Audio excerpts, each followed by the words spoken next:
Hi, everyone. Welcome to episode 4 of the AFROmind Podcast. Today is the last Sunday of the month of April. So, with April being Autism Awareness Month, we thought it would be a nice time to discuss autism, what it is and what it's not, the myths that we have in our communities, especially the Ghanaian community, some ways to support parents, and a few things about autism that I think would be helpful for our community and for people to know, about autism.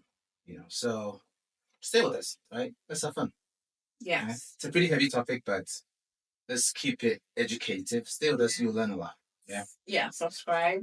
Yes. That thing. Yeah. Subscribe if you haven't. We have new videos dropping every Sunday, so subscribe. Yeah. And on this particular YouTube, Alice drops other videos as well. So when you subscribe, you get the podcast, and then you get all the other great videos that she uploads on the several topics, especially around resilience and trauma, resilience in real time, right? And healing and all of that. So it's a full bouquet when you subscribe to this YouTube page. Definitely. All right. Hi. So let's jump right into it. Okay. Talk to our people what autism is, right? And then I guess we can go to what I can speak to what it's not. Okay. What is autism? So we are talking about neuro um developmental or neural issues. So anything that has to do with neuro has to do with the brain. Yeah. So basically how the brain processes information or how the brain puts information out or how the brain processes the world. Like in basic terms for people. Yeah. So for people with autism, their brains processes information a little different. And that tends to affect how they relate socially with people around them. The social bit, I think, is the main part. And sometimes it shows up also in sensory difficulties. Yes. So you may see some people with autism that, like a noise that you think is just a little bit of sound. And for them, it's so loud. It can be irritating. Their brain processes things different. You know, autism is not Down syndrome. Not that there's anything wrong with Down syndrome, but it's not. That's different. Right? Those are two different things, right? Completely different. Autism. It's not a mental illness. It's not exactly. Yes. Right. It's a neurodevelopmental difference. One of the ways that I describe things like autism and ADHD is like being a left-handed in a world that is primarily made for right-handed people. Right. A lot of the places that you go, the door you open it like this. Yeah. Left-handed, and it's like you have to do this to then open. Yeah. Right. So a lot of things are more difficult for you when you have autism or you have ADHD or you have some of these neurodevelopmental things. So it's not inherently an illness or disease.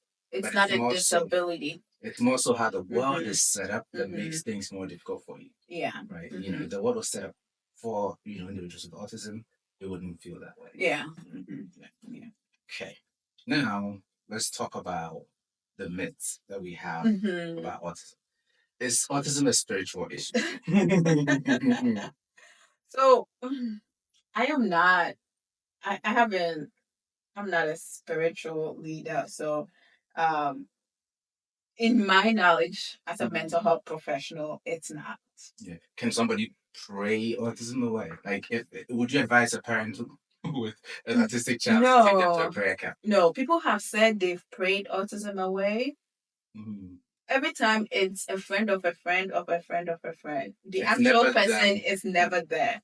So it's always like a folklore or in the air. But to say, oh, I've met somebody face to face, no. Whose child had autism and then they prayed and now it's always like a rumor or a story in the air. Yeah. Yeah. Is there any middle ground? Like, what would you tell a person who is religious? I mean, in the Ghanaian space and in the African space, the religion is probably not going anywhere anytime soon, right? So if a parent has autism and they're also religious, what would you say? How do they merge that, right? Yeah. Possible. So it's not like all or nothing. Right. We are talking about a holistic approach. And like everything, taking a holistic approach is good. So if you're taking a holistic approach, it's not that I'm going to choose one and leave the other, but I'm going to do everything. Then each thing contribute and choose something. So maybe the prayer will contribute to how you deal with it or how you make sense of it. And at the same time, your child or the person who has the autism, they need the intervention and the resources also to live. So you can integrate the two. Yeah. Right, ubompaya kakra na wako speech therapy kakra. Right? Yeah. So you pray for. I think some of these things can be difficult. So when you are prayerful, it gives you some sense of peace that the higher power that you believe in has got you or has got a plan for you. Yeah. But also that does not mean you don't. You should neglect your child or not. Yeah. Great middle ground. I appreciate that. And the reason why I think that part is important is because for many of the folks in our community, you cannot talk the religion out of them. Yeah. So we really have to find a way to merge it for them. Yes, sir. If not, it won't happen. Yeah. Yeah. So you don't have to choose one or the other. You can have both. Yeah. Okay. All right. Now let's talk about some things that people say to parents with autistic children. Right. Yeah. The first one I have here is, well, at least you have a child. You're lucky you have a child. Some people can't even get pregnant. So you should be lucky you have a child. Don't be so sad that your child has autism. Yeah. At least you're lucky.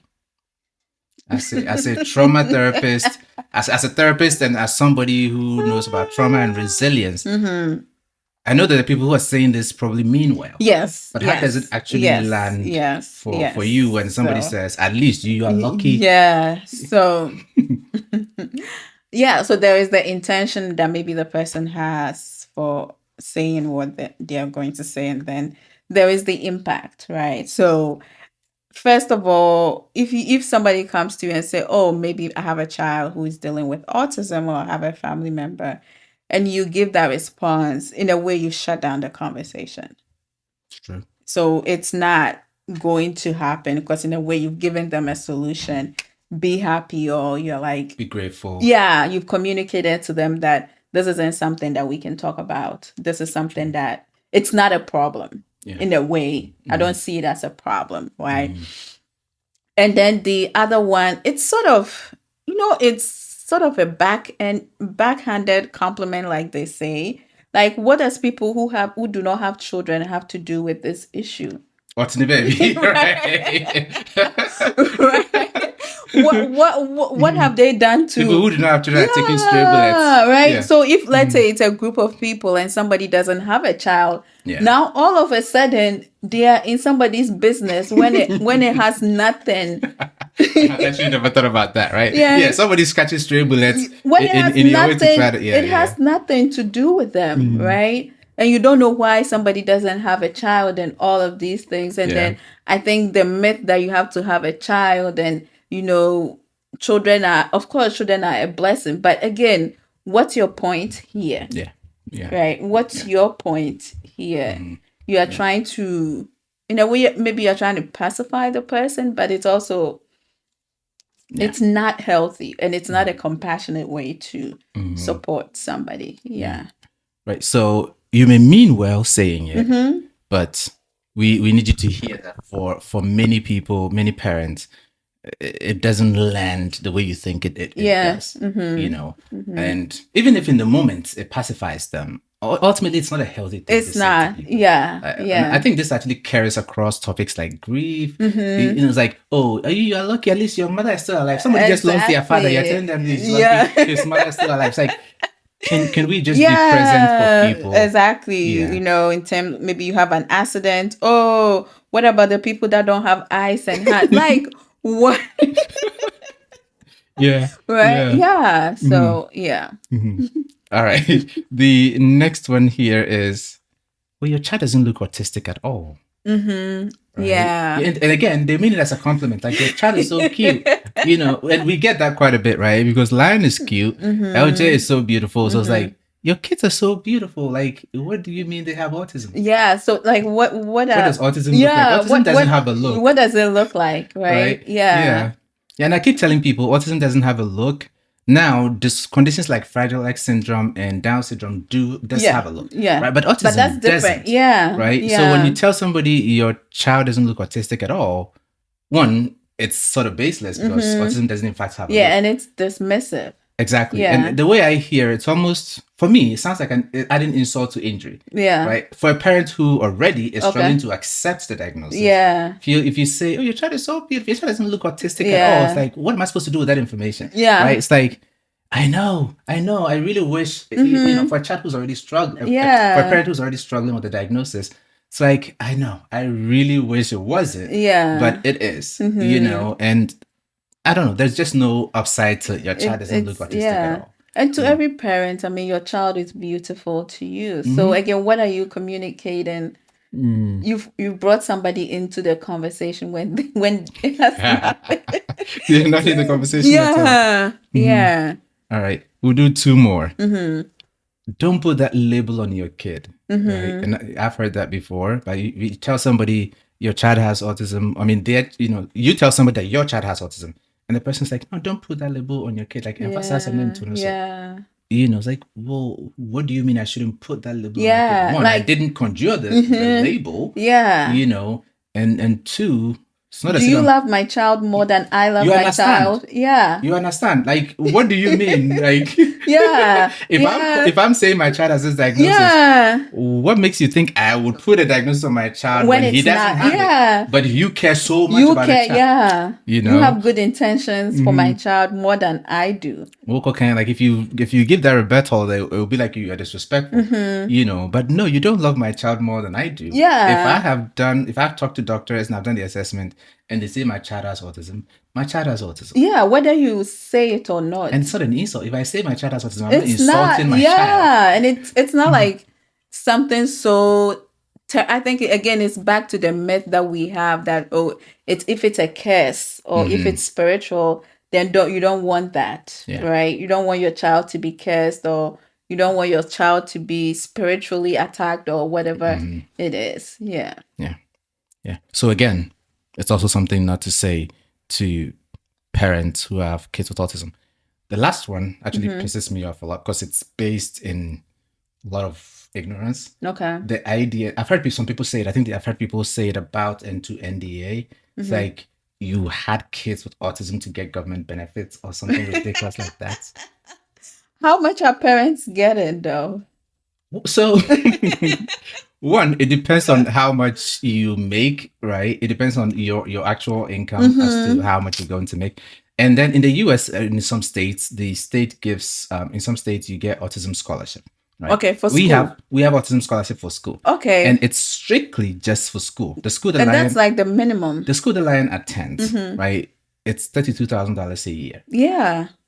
How am I going to get that? Exactly. Right? So the autism scholarship pays for that.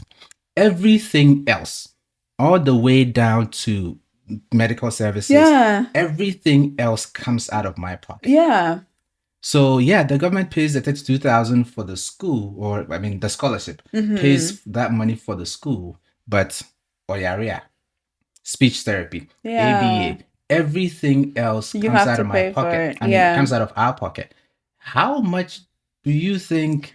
It's so Like, what's the incentive? Who does the math to decide I want to have a child with autism? So I can go get. How much are you?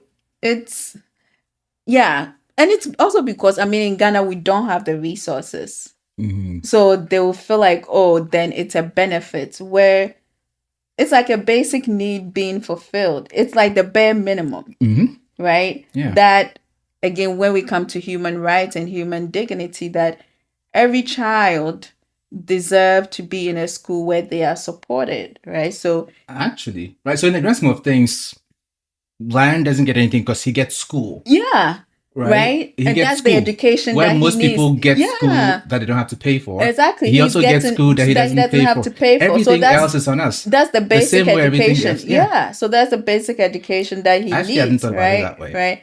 And it's in terms of like equity, right? So maybe other children don't need maybe 1-to-1 or 2-to-1 teachers. Maybe Lion may need extra stuff, right? So that's the equity, making sure that he also, when he goes into the world, he can compete with his peers, and not just because maybe he's living with autism, then he is behind. And I think that's what sometimes we in Ghana, they don't teach us advocacy in school.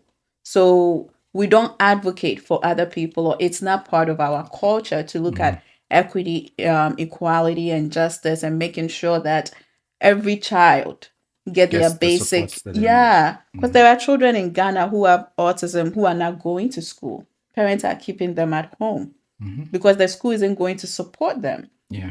So then they've been left behind, and they will not get the education. Yeah. Yeah. I remember when I was growing up, there was this kid who their family lived very close to us, a couple blocks away.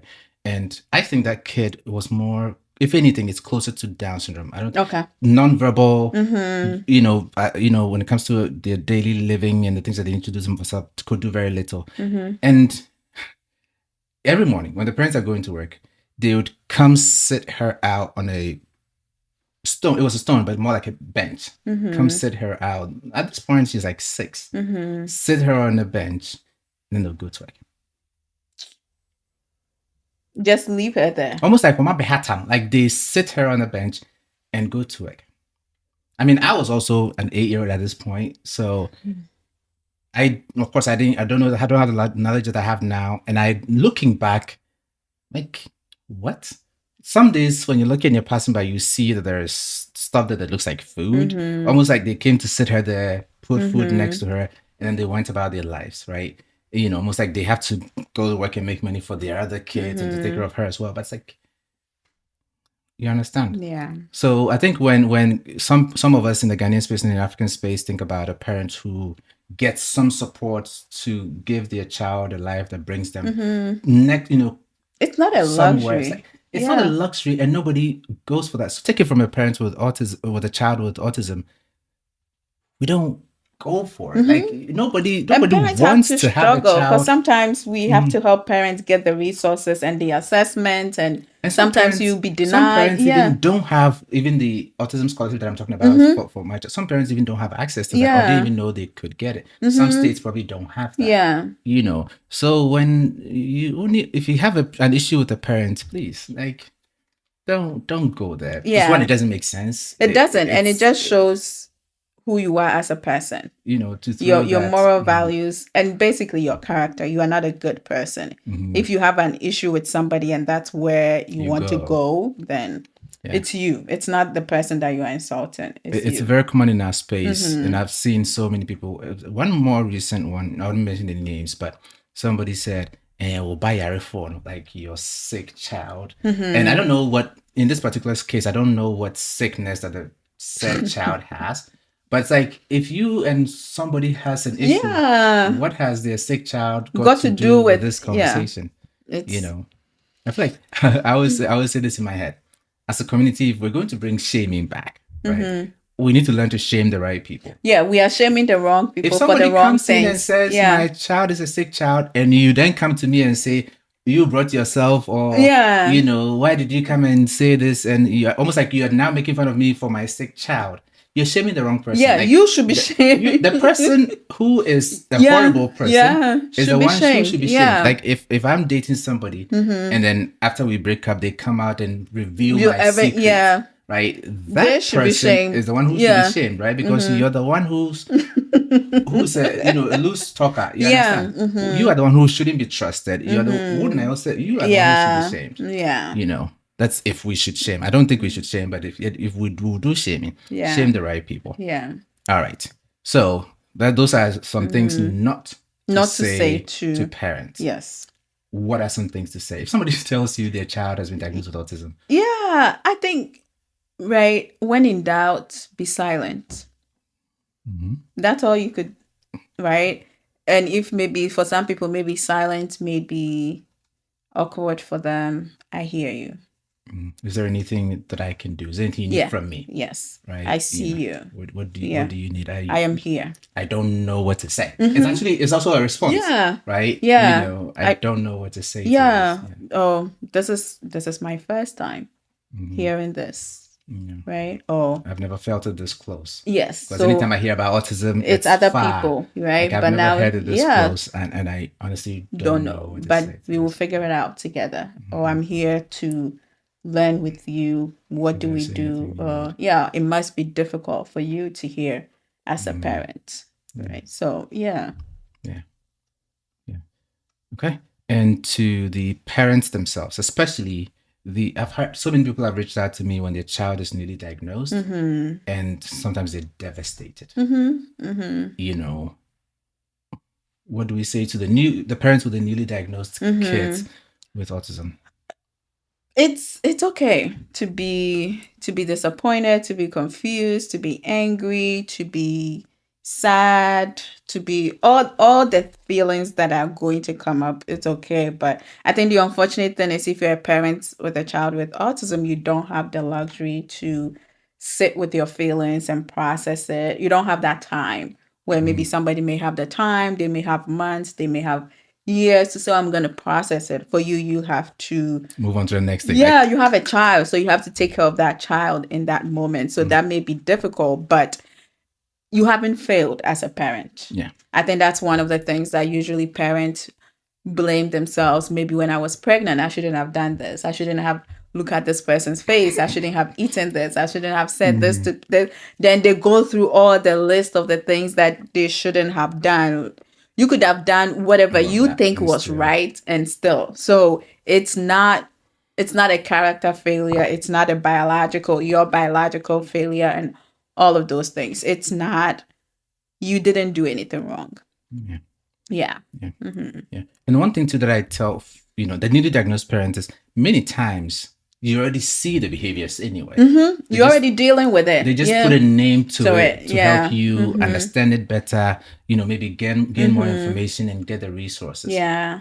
So while it's tough, it's really not as new information as we think. Yeah. Because for example, like if your child is diagnosed at 5, you've probably been dealing with this for 5 years. For at least the notable symptoms, you've been dealing with them for 2-3 years already. So you know them. We just now have a name for them. Yeah. Right. And so sometimes I think it helps with perspective that the behavior, you already know the thing. Yeah. We just now have a name for it. And so hopefully the name is actually now a good thing where you can then kind of get the resources that you need. Yeah. And of course, like you said, it's tough and it's okay to have all of those feelings. And at this point, there's a special message to the fathers, because the horror stories I hear about fathers who abandon their families when they're diagnosed with autism. I need to talk to somebody more to get I need to first talk to a mother to get a sense of how long typically, like, is it right after diagnosis? Do they try it out?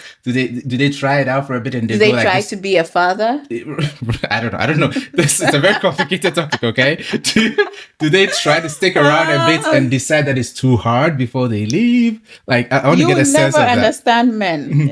I want to get a sense of that. But please, if you are a father, 50% of your DNA, the child is 50% of your DNA, right? Don't antagonize them. Calm down. I'm trying to get them to come home. Don't fight them. Please, it's a lot more benefit in you staying and helping your spouse, your partner, support and raise your child. It's not a sentence. Like, if your child is diagnosed with autism, you can actually play a significant role in helping your child's progress. So please stay and get the support that you need. Stay there. You and your partner can do this together. Please don't leave, because then it's like you are withdrawing. In addition to the fact that, for me, it feels like a double loss, right? So if you were here, whatever support you would give is no longer there, and you're actively also taking, right? I don't know. Yeah. So you are taking away from your child. Like, because now they said I shouldn't say anything, but what's the point? They say I shouldn't say anything. I'm saying don't antagonize but I have so many things for you people. Like, what's the point? But okay. I'm saying don't. You can say things to them, just don't antagonize them, right? Because as human as we are, I think we can get quite defensive quickly, right? And I'm pleading to their better persons to come home, right? I don't want them to feel like, oh, for free, and then they won't even listen, right? You understand? Yeah. So take it from a father like you. Your presence will be a significant benefit to your child, to your spouse. So please hang in there and get the support that you and your family need. Yeah. Thank you.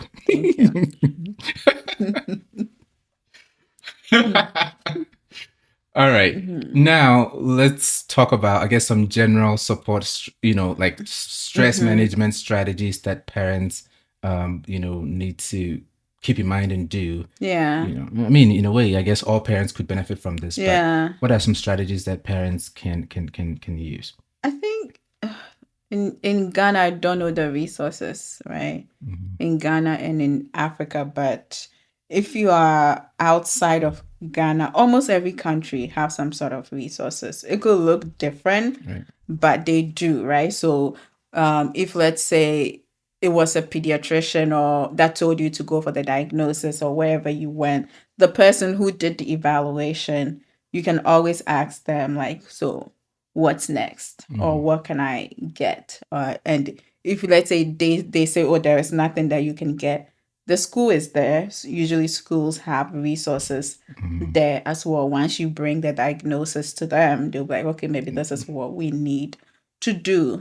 I think for parents, it's important to ask for help and know the people that can help you, right? So it's not everybody that can help you. So like I'm talking about schools. Some schools have social workers in their school where they can help you with some of these things. Pediatrician. I know some states you can get respite care. So if let's say maybe your child doesn't move or you have to they need 24-hour care around the clock because again each child could It's be different, different. right? Yeah. So then you can get some sort of support around that. But it's also good too, as much as we are telling people not the things not to say, we are saying it so that you can also have support from people so that Right. you are not in isolation or you don't withdraw from people and be Yeah. like, oh, I have to keep my child home and all of that. Because again, autism is different from mental health issues. So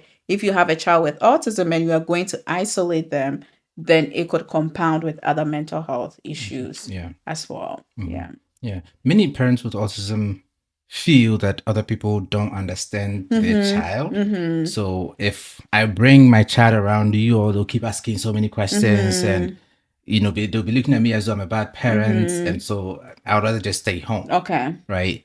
But that's not sustainable. It's No. not healthy. Yeah. So it's important to find, even if it's your ever so small circle of people that are supportive. And as hard as it is, I think you can find and build Yeah. that, because Yeah. we have that, so find your small circle where people are supportive of you, and because Yeah, the there are isolation support doesn't groups. help at Yeah, all. there are support groups for parents as well. So you can always like Facebook, there are Facebook Support groups. groups, yeah. Yeah, so you can always find your Yeah. people. And even on TikTok, Mami Ajua has a support group that she has. Or I think she takes it off onto WhatsApp. But on TikTok, she hosts lives every Wednesdays and Fridays. And they talk a lot about Okay. things that they can support each other, something that they have gone through already. If your child is young and is not going through that, they can Okay. give you some support ideas.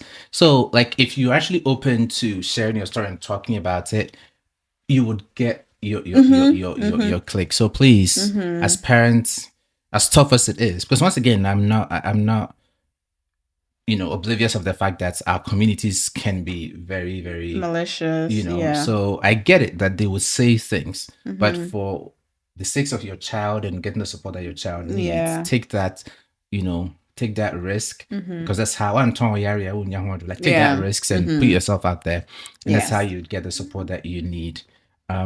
I've also heard many people who don't even trust, sometimes even family members. They Yeah. don't trust anybody to take care of their child. Okay. So then they're always the Taking- one doing the child, and yeah. now they're exhausted and they're burned out Yeah. and they're struggling, right? So how does a parent balance? My child has specific needs, but I also need rest. Like, how do they balance asking for help with those, I guess, safety concerns they have for their child? Like, is there a middle Yes. ground? So it depends on the safety concern, right? And the first thing is also you, the parent, that sort of maybe fear that you have, is it as a result of your own trauma or your own anxiety that you are passing on? So is it like it's a fear that's grounded in evidence that maybe somebody did something that you saw them, or are you making assumptions about people? So oftentimes it would be good to try things out, right? So you if somebody that you haven't left your child for any time, you can ask, oh, I'm going to leave my child overnight. That's big, even for the child. So you can start with 30 minutes. At a time. An Go to hour. the grocery store real quick. Can you watch it? Can you watch those kind of things? And then you can also make preparation. Like, so is it a routine? If you have a specific routine, you can write it down. This is what the child needs to do. These are the emergency numbers you need to call. This is what you need to do if something happens, and those kind of things. And I know some people may have to rely on family, but also for people who have a little bit of cash, there are apps or agencies that, vet people, train people specifically for families like that. So then if going through that service will give you that kind of assurance, because they have insurance, they vetted the people, they would take the liability if anything happens. Sure. Right? And there is also confidentiality as well. So then you can use that kind of service if you have the money as well. Yeah. And in a way, if you have the money and you don't want to ask a friend or a family member who would feel like they doing you a favor, hire somebody, like pay somebody to watch them. That way you can sort of tell them, because like I paid you. Yeah. If I paid you, then I can kind of give you, give you specifications on things to do. Because I feel like if you ask me, whether it be a friend or a family member, to watch your child, you can't be giving me instructions. Like, I'm doing it for free. You understand? I'm doing it for free. You can't be giving me instructions, So if sometimes you put money into it to do that, but ultimately I think every family has such a different situation. Yeah. But I think you have to step out of, weirdly, that comfort zone. That's how you're going to see, movement. So talk to people who have probably already gone past your point. Therapy is always helpful. Yeah, ask questions, right? From a place of curiosity, not from a place of judgment or going to fight somebody, but ask questions. The person doing the evaluation, when you go to appointment, just ask questions. Yeah. And if you go to certain spaces and you don't feel welcome, it's okay. Don't go there anymore. Fine. Keep trying different things. And again, if the broader society gets to the point where we shame the right people, right? Then if I come to your event and you make me feel like crap because of my child and what you don't understand, I don't have to feel ashamed. Yeah. Right? Because it's not a me problem. It's a you problem. Yeah. So I feel like if we were that way, people would be more comfortable taking their kids out, because if somebody is an a-hole about certain things, everybody knows it's a them problem. Yeah. People wouldn't be looking at me like I'm the weird one. Yeah. Yeah. But yes, ultimately find your safe spaces. I have found that many times, again, out of whether it be comfort, safety, fear, whatever it is, we tend to almost not even try. Like we're used to our own bubble that we want to keep it that way, and it's not sustainable. You will burn yourself out. And sometimes it's the misconceptions, the shame that comes with it. So if there is shame, if there is shame, then you want to hide, right? Because that's the thing about shame. It makes you want to hide. It makes you want to cover up all these things that it's going to end up hurting you or causing you more problems down the line. That's why I appreciate Mami Adra when somebody comes to write something ignorant on her post that suggests that she should hide her son on fine child. She will forgive. She will give it to you. And I appreciate that, because it's what a lot of people hear. Why they tend to isolate. Exactly. Right. So I appreciate that. Hey, we're just going to go live our lives. If any parent has the right to every now and then pop up with their child on social media and do something fun, I should be able to do that too. And on social media, people are abusing their children on social media. You won't go and shame them. I said, you get me into trouble. We'll talk about that when we're doing the trending topics. But I think we've covered quite a great deal of things about autism and the do's and the don'ts, the myths, and some support for parents. You had a question for me about the different ways autism presents. Right. And I actually have a video on it right now. So as psychologists, when we diagnose autism, there are a few things we add to the diagnosis, right? In our field, we call them specifiers. We have to determine whether it's level 1, 2, or 3. Okay. And that is dependent on how much support that they need when it Okay. comes to their communication skills or repetitive behaviors. Level 1, they require some support. Okay. Level 2, they require substantial support. Okay. Level 3, they require very substantial support. Okay. Right. So a level 3 person might be somebody who has very little language, maybe, struggles a lot on that social aspect and has very rigid, repetitive behaviors that makes their daily life significantly difficult. Right. And after we determine the levels, also, we have to speak to whether the person has intellectual difficulties or not. So we would say the person has intellectual impairment or they don't have intellectual impairment, Okay. i.e., average intelligence or no issues there. Then we have to speak to whether they have language impairment. Okay. Right? So many times autism comes with language delays and stuff like that. So we state as to whether the person has language issues or not. And then we have to say if there is any additional other diagnosis, other physical health or the mental health. Typically, it's specific diagnoses, like things like Down syndrome, Fragile X syndrome, and other kind of neurodevelopmental or genetic diagnoses that can influence how the autism presents. Okay. Right. So yes, there might be somebody who is a level 3, autism, has intellectual difficulties, has language difficulties, and has Down syndrome. That person's presentation is all the way here. Yeah. Okay. Compared to somebody who has level 1, no language impairment, no intellectual impairment, and no other conditions. Okay. Right. So there'll be a lot very different. But I think in our communities, when many people think about autism, they think about this person. Yeah. Okay. Right. Yeah. So the minute you say my child has been diagnosed with autism, you're like, oh my God, almost like your life is over. Yeah. But even the person with this, with the right support, they can do quite well. It's limited. That's the honest truth. But even with the right support, they can do quite well. They can have a good living.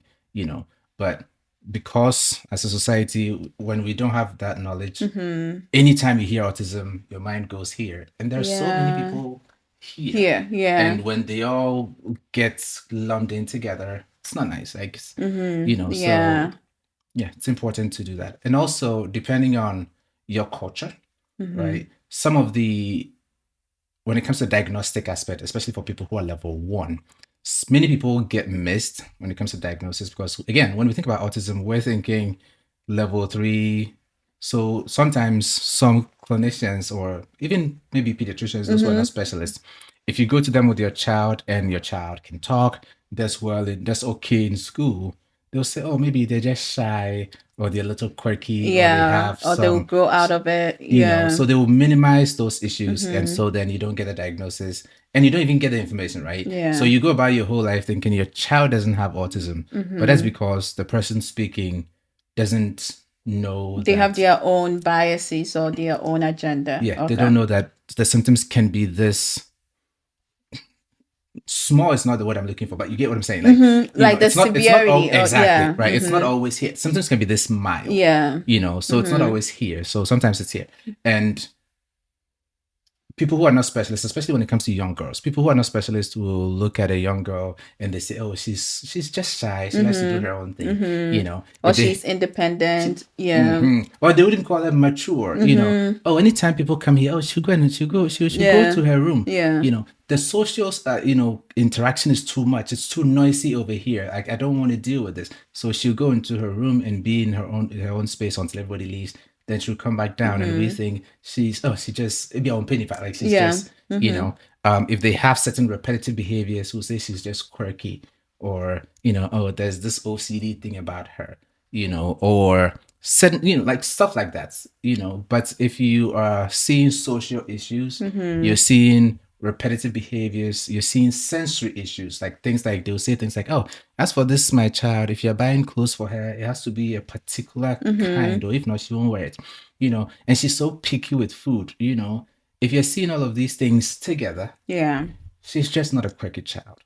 Talk to a specialist, right? Autism is very, very likely mild, but autism nonetheless. And there's so much difference that comes with knowing that your life is due to some neurodevelopmental difference versus thinking there's something wrong with you, but you don't know what, right? As somebody diagnosed with ADHD, I talk about ADHD as much as I do, because when you go about your life thinking you're lazy, Yeah. right? It's so different from when you recognize that, oh, I'm not lazy. This is Yeah. how ADHD presents. Yes. Right.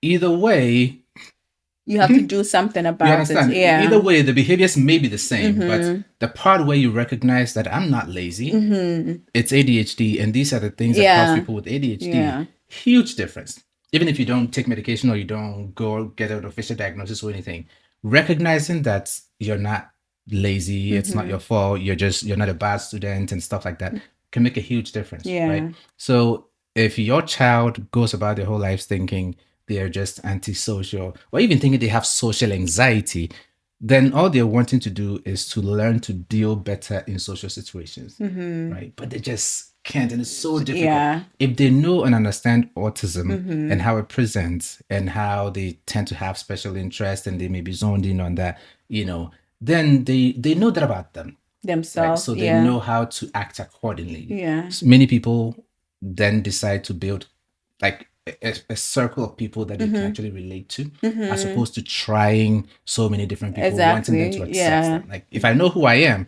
then I can go directly to the group of people that I Yeah. want. That would understand. Yeah. Right. So the early diagnosis is huge, even for people whose symptoms are mild. No. Okay. Yeah, so those are some of the different ways that autism can present. And as a parent, if your child is diagnosed with autism, please let them know as soon as they're old enough to understand and what it means. Don't hide their diagnosis from them. Some people think the kids will use it as an excuse. This is more an issue with ADHD. Yeah. Okay. They'll use it as an excuse. Maybe they will. I don't know. I don't think they will. As an excuse for what, though? For the people with the kids with ADHD, they think they'll use it as an excuse to be lazy.